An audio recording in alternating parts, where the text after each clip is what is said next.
नमस्कार बच्चों, कैसे हैं आप सब। आशा करती हूँ आप सभी अच्छे होंगे, स्वस्थ होंगे, खुश होंगे और अपनी पढ़ाई भी अच्छे से कर रहे होंगे। जैसा कि आप सभी जानते हैं, मैं हूँ आपकी हिंदी की अध्यापिका। मैं स्वागत करती हूँ आप सभी का आईसीटी वर्चुअल क्लासरूम में। और आज हम यहाँ पर एकत्रित हुए हैं पढ़ने के लिए क्लास 9th की हिंदी। क्लास 9th की हिंदी में हमने अपने लास्ट सेशन में यहाँ पर अपने व्याकरण का जो टॉपिक था शब्द विचार कंप्लीट कर लिया था। यानी कि हमने व्याकरण के जो हमारे 3 अंग थे, सबसे पहले मैंने शुरुआत में बताया था कि व्याकरण किसे कहते हैं। ठीक है ना। तो हमने व्याकरण में बताया कि व्याकरण वह शास्त्र है जो भाषा के शुद्ध रूप में प्रयोग का ज्ञान कराता है। यानी कि किस तरह से भाषा को शुद्ध रूप में प्रयोग किया जाता है उसका ज्ञान कराता है। तो हमने यहाँ पर जो टॉपिक पढ़ा उसी का जो 3 जो अंग हमने बताए व्याकरण। ठीक है ना। तो व्याकरण के हमने यहाँ पर मुख्य रूप से 3 अंग बताए: वर्ण विचार, शब्द विचार, वाक्य विचार। वर्ण विचार जिसमें हमने कहा कि वर्णों की आकृति, वर्णों के आकार, वर्णों की बनावट आदि पर विचार किया जाता है। उसके बाद हमने शब्द विचार, जो हमारा नेक्स्ट सेशन में जो हमारा लास्ट सेशन में हमने टॉपिक पढ़ा, उसमें हमने बताया कि वर्णों को अगर हम सार्थक क्रम में व्यवस्थित करते हैं तो उससे शब्द निर्माण होता है। और एक तरह से अगर हम देखा जाए तो भाषा की शब्द सबसे सार्थक जो छोटी इकाई है वो शब्द ही है, क्योंकि वर्ण को तो हम एक तरह से बिल्कुल उसका कोई मीनिंग नहीं होता वर्ण का, लेकिन शब्द का जो है मीनिंग होता है। ठीक है ना। तो सार्थक जो सबसे छोटी इकाई है वो शब्द ही है। और शब्द में हमने यहाँ पर जो पढ़ा तो उसमें मैंने आपको बताया कि शब्दों का वर्गीकरण, सबसे पहले कि कितने आधार पर शब्दों का वर्गीकरण किया जाता है, कि शब्द कितने प्रकार के होते हैं, जिसमें हमने यहाँ पर शब्दों का वर्गीकरण अनेक तरह से किया। सबसे पहले हमने अर्थ के आधार पर किया, उसके बाद हमने तकनीक के आधार पर किया, उसके बाद हमने उत्पत्ति इतिहास के आधार पर किया, उसके बाद हमने रचना के आधार पर किया, और उसके बाद जो हमने मेनली नंबर 5 किया वो किया व्याकरणिक विवेचन के आधार पर। यानी कि इतने सारे तरह के शब्द हमने पढ़े, और जो व्याकरणिक विवेचन के आधार पर हमने शब्द पढ़े वो सबसे मेन थे, क्योंकि हमने पूरे के पूरे व्याकरण में जितने भी शब्द होते हैं उन शब्दों को हमने 8 भागों में डिवाइड कर दिया था। 8 में से हमने फिर उसको डिवाइड किया 4 एक जैसे और 4 एक जैसे, जिसे हमने कहा विकारी और अविकारी।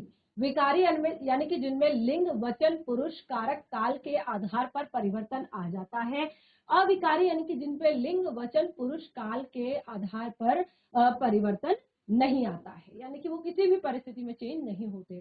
तो लास्ट सेशन में हमने अपना टॉपिक अविकारी शब्द जो है कंप्लीट कर लिया था, और मैं आशा भी करती हूँ कि आप सभी को अच्छे से समझ में आया होगा। घर से रिवाइज करने के लिए कहा था, कोई डाउट यदि रहा हो तो फिर हमने बताया था कि आप उसको नेक्स्ट सेशन में जरूर क्लियर करें। अब जो हमारा टॉपिक है वही व्याकरण का तीसरा अंग, जिसका नाम है वाक्य विचार। अब देखिए वाक्य विचार होता क्या है। ठीक है ना। वाक्य होता क्या है। अब देखिए आपने देखा होगा कि हम पहले तो कुछ शब्द बोलते हैं। ठीक है ना। फिर एक शब्दों का समूह हम बोलते हैं जिसका कुछ ना कुछ सार्थक मीनिंग होता है, कुछ ना कुछ अर्थ होता है। ठीक है ना। अब जैसे यहाँ पर देखिए, मैं कुछ यहाँ पर आपके लिए वाक्य लिखूंगी, कुछ शब्द समूहों पर ध्यान दीजिएगा। अभी मैं इन्हें वाक्य नहीं कहूंगी, क्योंकि अभी हम वाक्य विचार पढ़ रहे हैं, यानी कि शुरुआत हम कर रहे हैं वाक्य की। तो देखिए हमने कहा कि कुछ शब्द समूह यहाँ पर है, उन्हें ध्यान से सुनिएगा, समझिएगा। अमित विद्यालय जाता है। अमित विद्यालय जाता है। ठीक है ना। उसके बाद शशांक,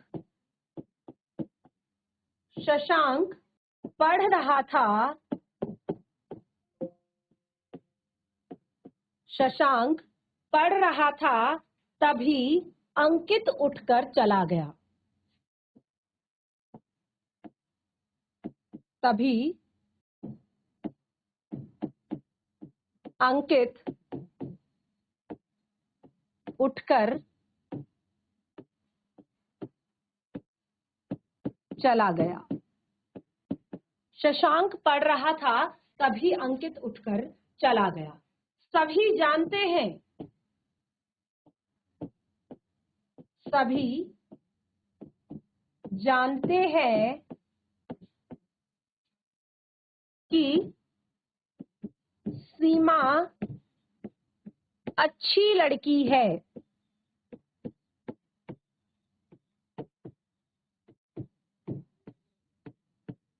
सभी जानते हैं कि सीमा अच्छी लड़की है। ठीक है ना। एक और यहां पर लिखेंगे, तुम परिश्रम करते रहो। तुम करते रहो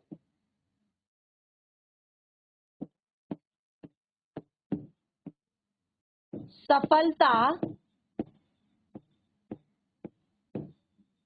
अवश्य मिलेगी।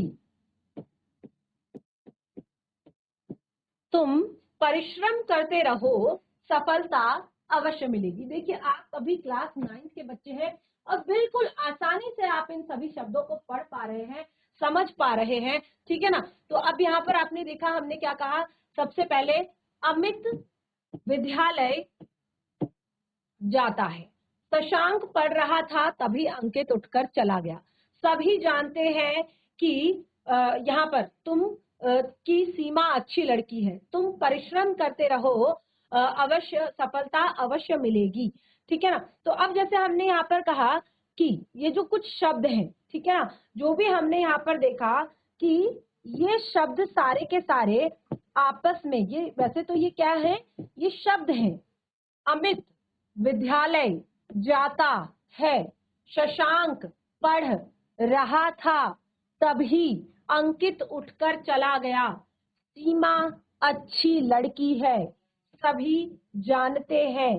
ठीक है ना। तो यहाँ पर आप क्या देख रहे हैं कि ये जो दो या दो से अधिक जितने भी शब्द हैं, ये पद हैं, ये आपस में मिलकर एक ऐसे समूह का निर्माण कर रहे हैं, एक ऐसे ग्रुप का निर्माण कर रहे हैं जिससे आपको पूरा पूरा अर्थ समझ में आ रहा है, जिसका आपको एक तरह से जो अपना पूरा अर्थ प्रकट करने में सक्षम है। यानी कि ऐसे शब्दों का ये समूह बनाया हुआ है, ये शब्द ऐसे मिलकर बने हुए हैं कि ये अपना पूरा अर्थ प्रकट कर रहे हैं। आपको 1 मिनट में समझ में आ जा रहा है कि अमित विद्यालय जाता है, ठीक है ना, या शशांक पढ़ रहा था तभी अंकित उठकर चला गया। ठीक है। सभी जानते हैं कि सीमा अच्छी लड़की है। ठीक है। तो आप यहाँ पर क्या देख रहे हैं कि ऐसे ही शब्द समूह जो अपना पूरा पूरा अर्थ प्रकट करते हो, यानी कि जो अगर एक लाइन में कहे तो हम कहेंगे सार्थक शब्दों का समूह। अब देखिए, ऐसा नहीं कि अब यहाँ पर अगर मैं लिख दूं जाता अमित विद्यालय है, ठीक है ना, या है विद्यालय अमित जाता, ठीक है, तो इस तरह से भी लिख सकते थे, लेकिन वो जो अर्थ है एकदम से वो समझ में नहीं आ रहे। शब्दों का समझ में आ रहा है हमें, विद्यालय का अर्थ हमें पता है, अमित का अर्थ हमें पता है, जाता का अर्थ हमें पता है, लेकिन उनको भी तो आपस में व्यवस्थित होना पड़ेगा कि वो एक क्लियर हमें अर्थ दे दे, कि हमें सब कुछ अच्छे से समझ में आ जाए कि क्या कहने की कोशिश यहाँ पर की जा रही है। तो आपने देखा कि ये ढेर सारे जो शब्द हैं ये आपस में मिलकर इस तरह के शब्द समूह का निर्माण कर रहे हैं जो अपना पूरा पूरा आशय स्पष्ट कर रहा है, पूरा पूरा अर्थ हमें दे रहा है। यानी कि हम एक बार पढ़ रहे हैं, हमें समझ में आ जा रहा है कि क्या कहने की कोशिश की गई है, क्या यहाँ पर कहा जा रहा है। ठीक है ना। तो हम क्या कहेंगे, शब्दों के उस समूह से को, ठीक है ना, शब्दों के उस समूह को जो एक तरह से किसी भी बात को पूरी तरह से स्पष्ट करने में सक्षम हो। ठीक है ना। क्या कहेंगे, शब्दों का वह समूह। अब यहाँ पर शब्दों के अर्थ पे हम नहीं जाना है, हमें पूरे वाक्य के अर्थ पर जाना है, एक सिंगल शब्द के अर्थ पर नहीं जाना है। जैसे मैंने क्या कहा कि हम इसको उलट पुलट कर भी लिख सकते हैं, क्योंकि हमें अमित का अर्थ भी पता है, हमें विद्यालय का अर्थ भी पता है, हमें जाता है का मीनिंग भी पता है, लेकिन हमें उन्हें ऐसे व्यवस्थित करना है कि हमें पूरे वाक्य का अर्थ समझ में आए, ना कि किसी एक शब्द का। ठीक है ना। तो क्या परिभाषा बनेगी वाक्य की, क्या हम कहेंगे वाक्य को, परिभाषा, वाक्य की परिभाषा, अब देखिए, इसको मैं अभी और अच्छे से आपको क्लियर करूंगी, लेकिन अभी आप इसको लिख सकते हैं, ठीक है ना। तो आप लिखिए इसको, शब्दों के उस समूह को, शब्दों के उस समूह को, शब्दों के उस समूह को जिससे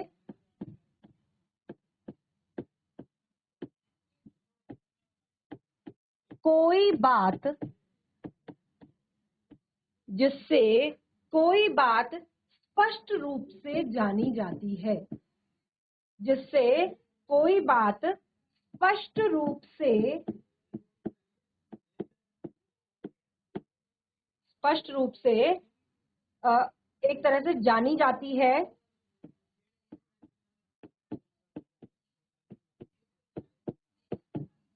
और इसको लिख सकते हैं या बताई जाती है, ठीक है ना। यानी कि हमें बताई जा रही है, स्पष्ट रूप से हमें समझ में आएगा कि क्या कहने की कोशिश किया जा रहा है। बताई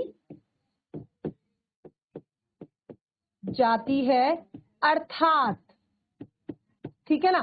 अब यहां पर भी आप छोड़ सकते हैं, लेकिन अर्थात में आपको एक लाइन में जो परिभाषा है वो समझ में आ जाएगी, ठीक है ना। आप ये भी कह सकते हैं, शब्दों के उस समूह को जिससे कोई बात जो है स्पष्ट रूप से जानी जाती है, या कोई बात स्पष्ट रूप से बताई जाती है, उसे हम वाक्य कहते हैं, ठीक है ना। या फिर जैसे हमने कहा अर्थात, सार्थक, ये है आपका एक लाइन का परिभाषा, ठीक है ना।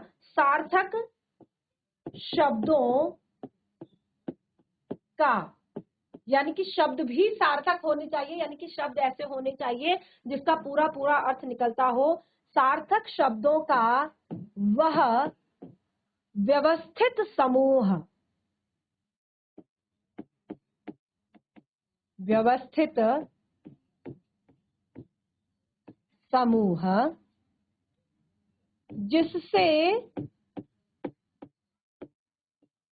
अपेक्षित अर्थ,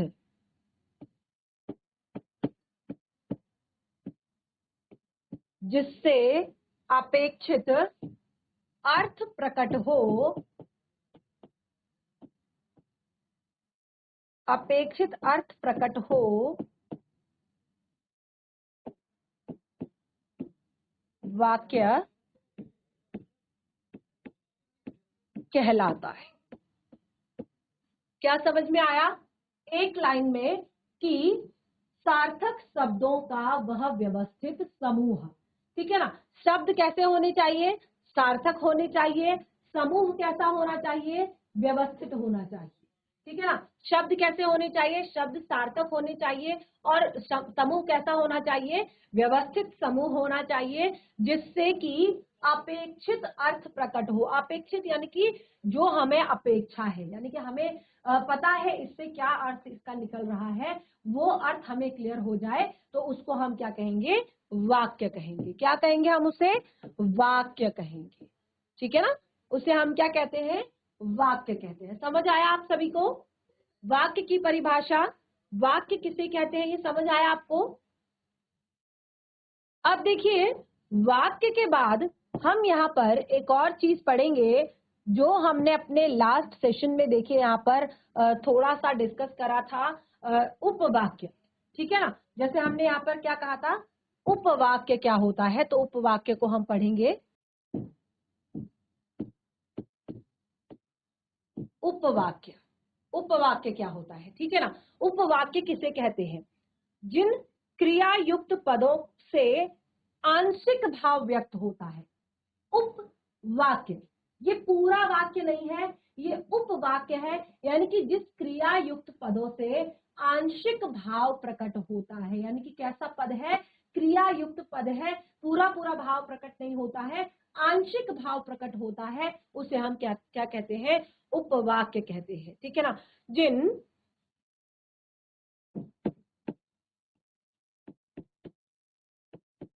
क्रिया युक्त पदों से आंशिक जिन क्रिया युक्त पदों से आंशिक भाव व्यक्त होता है।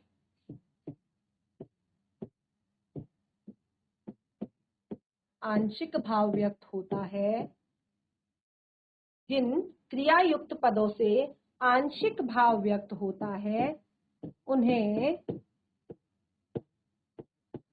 उपवाक्य कहते हैं।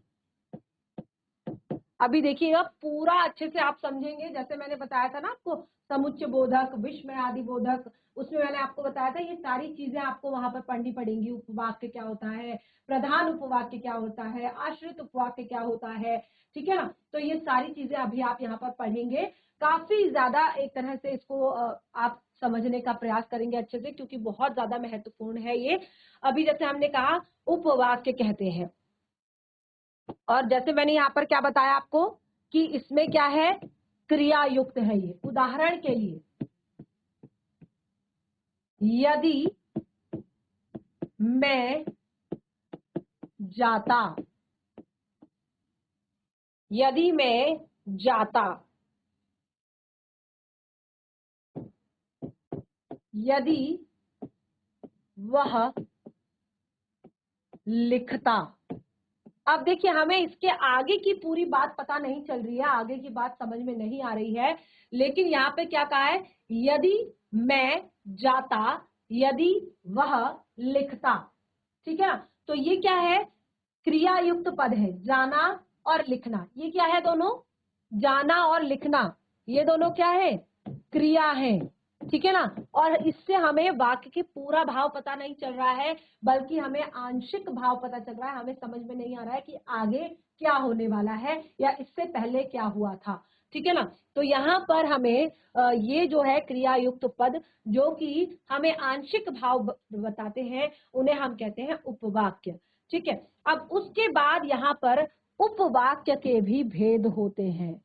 उपवाक्य के भेद, अब देखिए जो वाक्य होता है ना वो इन्हीं उपवाक्य से बनता है, यानी कि दो या दो से अधिक उपवाक्य जब मिलते हैं तो वाक्य बनता है। अभी आप देखेंगे आगे।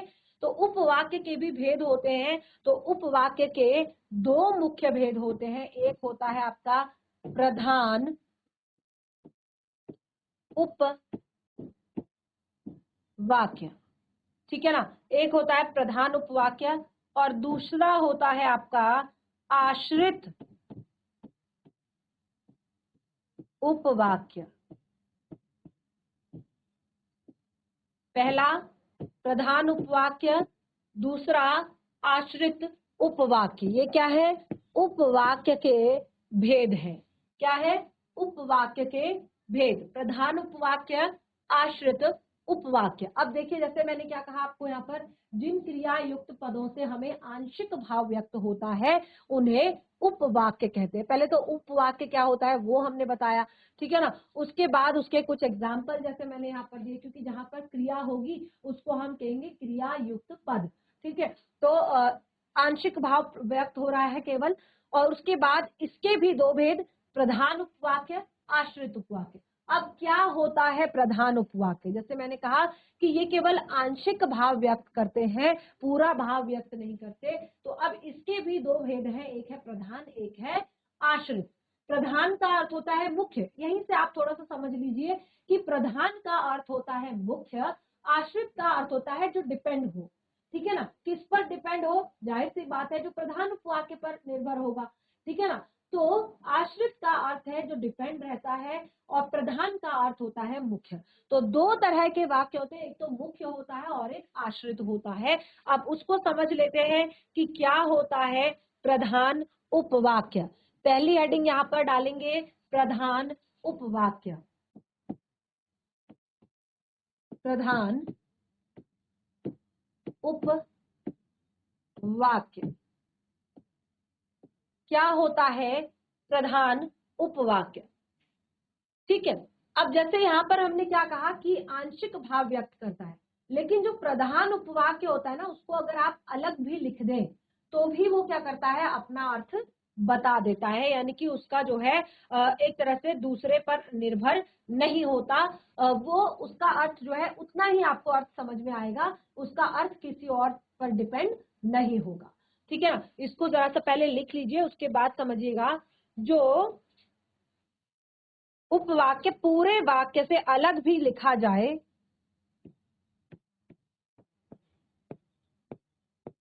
उपवाक्य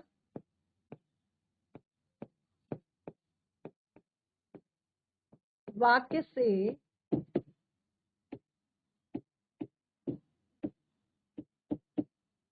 अलग भी लिखा जाए, ठीक है, कि उसको हम अलग भी लिख दें और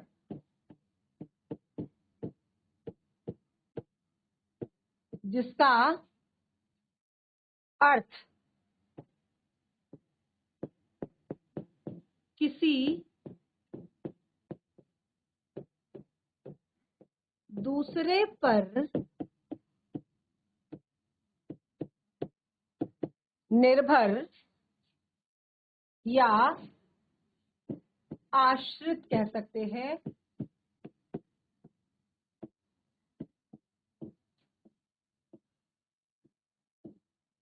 ना हो। ठीक है ना, वह प्रधान उपवाक्य